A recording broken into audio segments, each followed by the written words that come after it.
Next, you're going to say, this is my favorite podcast. Welcome to Vouch for Me. That's right. We did JoJo's Bizarre Adventure. Our friend Abelhalm Lincoln showed us some of the episodes he thought would get us into it. With me, I have Papa Nasty. Hey. And of course, the infamous Abelhalm Lincoln. What up? Look at him. He's tried to get me into JoJo's for years. I've seen the first season, but I never got to when they introduced the stands. You had us watch the beginning of season 2, the beginning of season 3. And so now I have a better understanding of how it plays out. Yeah. What the heck, dude? The stands are interesting. It turns into like a anime battle show, I imagine. You probably know more about it than I do. Starts off almost like a really extra ripoff of Fist of the North Star in a sense. Like, it's no secret that in the first arc, Phantom Blood, Jonathan Joestar is a straight up ripoff of I think his name's Kenshiro from Fist of the North Star. He's the guy that goes like, "Oh my wa mo shinderu, you are already dead." Nani? Yeah. I mean, even if you look at their like designs, he's blatantly just a ripoff of Kenshiro. But anyways, the first 2 arcs of JoJo's are like a martial arts pseudo anime, but with like some superpowers here and there. Stardust Crusaders onwards, the writer Araki introduces the concept of stands because he found them a lot more interesting to work with.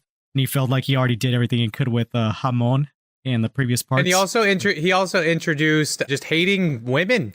JoJo in season 3 was JoJo was such a bad person.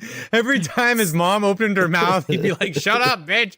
I'm like, "Whoa!" No. He's like, and then "Shut it up, became you a stupid bitch!" Yeah, I was like, "Jesus Christ!" And it became a running gag, and I was like, "There ain't no way! What the hell is this?" He's supposed to be an angsty teenager. He's 17 years old, but he's built like fucking 30-year-old Arnold Schwarzenegger. I love when they're describing him too. In episode 1, season 2.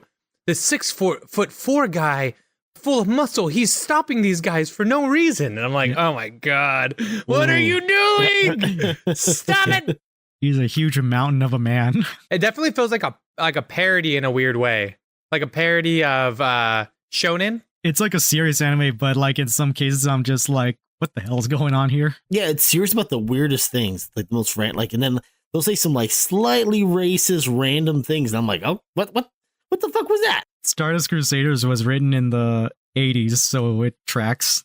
It takes place in the 80s okay, too. so in the season 3, are they officially American and they're going to Japan? So a small explanation here. So little backstory.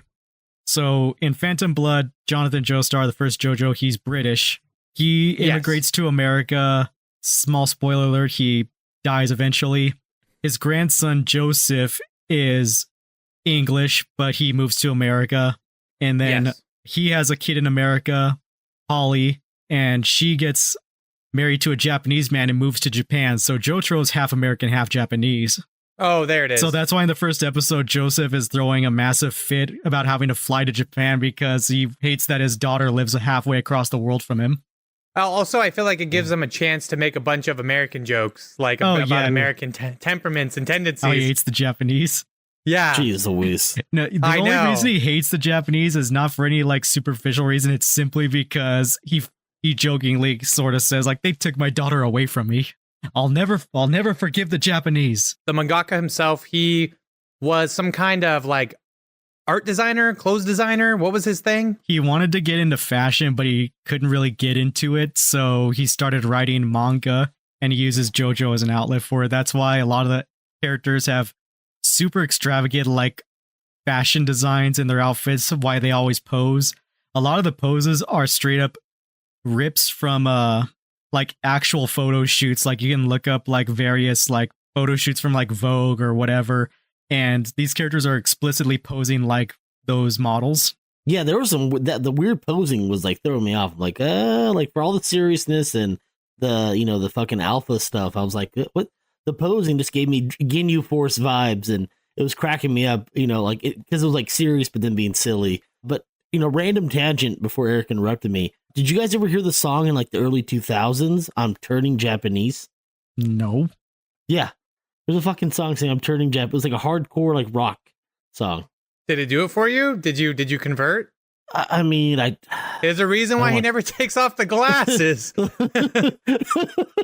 the evil guy in season 2 called Straitso before he died? A lot of the characters are named after famous musicians or celebrities or bands. His name was Straits because his partner was named Dire Straits. Okay. Okay. I don't get the bit, but they kept calling him, like, I was watching. There's a band called Dire Straits. Okay, I understand that now, but yeah, I was watching the English dub and they kept calling him Straitso, and I'm like, it sounds like like they're degrading him. Like it sounded really weird. You fucking Straitso. It's in English they had to somewhat change the names a little bit because of copyright issues, but in Japanese they pronounced it Straitso, but like it was actually just in English it's supposed to be just Straits. Yeah, that makes sense. Also, something Papa Nasty doesn't know is that the stands become a really big thing starting season 3 onwards, and most of them are named after bands. In season 3, they are named after tarot cards, but towards the end of season 3, they start being named after gods, like Egyptian gods, and then that's where we start also getting band names, because there's one of Dio's henchmen, his name is Vanilla Ice, and his stand's name is Cream. That's funny.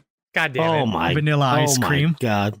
Jesus Christ. The last thing I wanted to talk about was definitely, so this is a battle anime. Yeah. These were super influential because Hunter x Hunter either came out before, after, I don't know. But I know Hunter x Hunter was definitely a battle anime as well. Because kind of what Papa Nasty said earlier, they took some of the strangest things so seriously.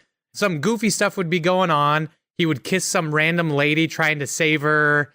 Her tits would be hanging out for no reason. And I was like, what? What the fuck am I watching? This is not okay. This is jacket off and put a little bit lower. I thought Joseph was one of the funniest characters ever. I love the part in the first episode when Straits shows up and he thinks he's gonna have like some kung fu fight with JoJo, and then he just pulls a Tommy gun out of nowhere, and even Smokey's like commenting on that. It's like, I don't even know where he got that. Yeah, where did he get that from? Just like that too, just like that. Went full Home Alone, just like, bam, just no fucking heads up at all. We're a vampire. I'm like, that's not gonna work, but that was hilarious. But yeah, each of the stands, if I'm not wrong, they have like a stat spread because he shows them between as a commercial break. Yeah, kind of like the Full Metal Alchemist, but kind of like that. Were they ripping off Yu-Gi-Oh at a certain point? I felt like this predates Yu-Gi-Oh. Like, whoa. Okay. JoJo's Bizarre Adventure started in the 80s. That's when he started writing it. Yu-Gi-Oh came out in like the early 90s or the late 90s. Yeah, so that's definitely inspired a lot of battle anime and stuff. Some of those guys too, just when they were in America, the fucking cops were pieces of shit. And one of them sounded like Joey Wheeler. And I was like, oh no. Oh, I only seen the Japanese dub, so I can't really comment on that. Also, hey, well, you said you hate the cops. What are you talking about? Yeah. You always say fuck the police. Yeah, I do. Also, some of the character designs of various characters inspire like people in other shows. In the second episode of the Battle Tendency, one of the villains introduced is a Nazi SS officer. He's got like this like flat top haircut that apparently was like later inspiration for Guile in Street Fighter. Oh, there we go. Yeah, that's not bad. Wow. Abel, you got any fun tidbits? I feel like we're running her thin. No, I think I pretty much touched my bases. Yeah, you got any questions for us since you showed us this? I know, just what do you guys think? I know Papa Nasty was talking about how he thought it was pretty funny too. Oh, I fucking loved it. I can't wait to start from the beginning and start watching it. Yeah, you're like, wait a minute. This is the show that people were talking about. I've seen clips of this. For some reason, I thought it was something else, like bird animals, or fucking anime animals fighting. For some reason, I don't know. I apologize. I'm glad the first two seasons is only the first two seasons is only 26 episodes, which is nice. You can get through that quick. You don't even need to watch it really. You can get a pretty fundamental understanding of the backstory just from them yapping. Each of the seasons is more or less a standalone story. They just tie into each other with like some recurring characters or like callbacks to events of previous arcs, but each of them can be watched on their own. Abel, you're gonna love me for this. Mama Nasty walked in the room and she was watching a little bit of it. She's like, "Oh my god, is this Baki?" I was like, "No, this is not," and I hit her.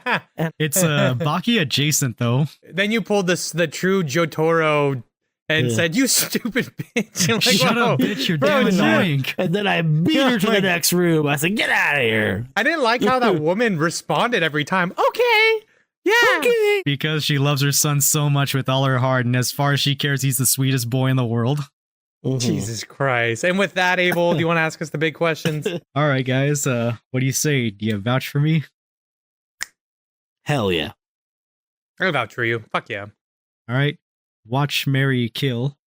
Marry. I think I'm gonna marry this show. Here we go. I want to watch more of it. I think I definitely will. I'll give it a watch now.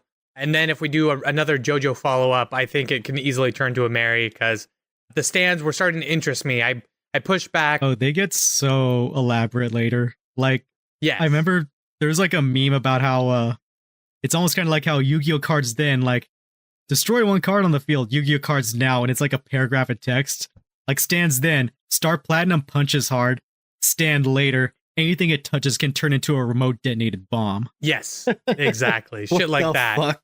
Stand 1 is a puppet master, and then like later down the line, I've heard some of the most ridiculous ones from you. Yeah. There's a dog that has a stand and some Yeah. crazy shit. I can't even. Yeah. Hey. There's also What an the hell? orangutan that has a stand in. Yeah, that was weird. You will have to watch. We'll have to actually watch like a full season of it. I think this one we probably could knock out of The orangutan episode is actually kind of wild. Don't put There's a jungle force, is what you're telling me. Jeez, please. He's finally excited. Let's go. All right, guys. Thank you so much for watching. Don't forget to like, comment, subscribe. We're going to do more shorties like this because why the fuck not? And yeah, 40s and shorties. have a good night. See you next time. See you guys. And thank you. Thank you to viewers like you. We love you.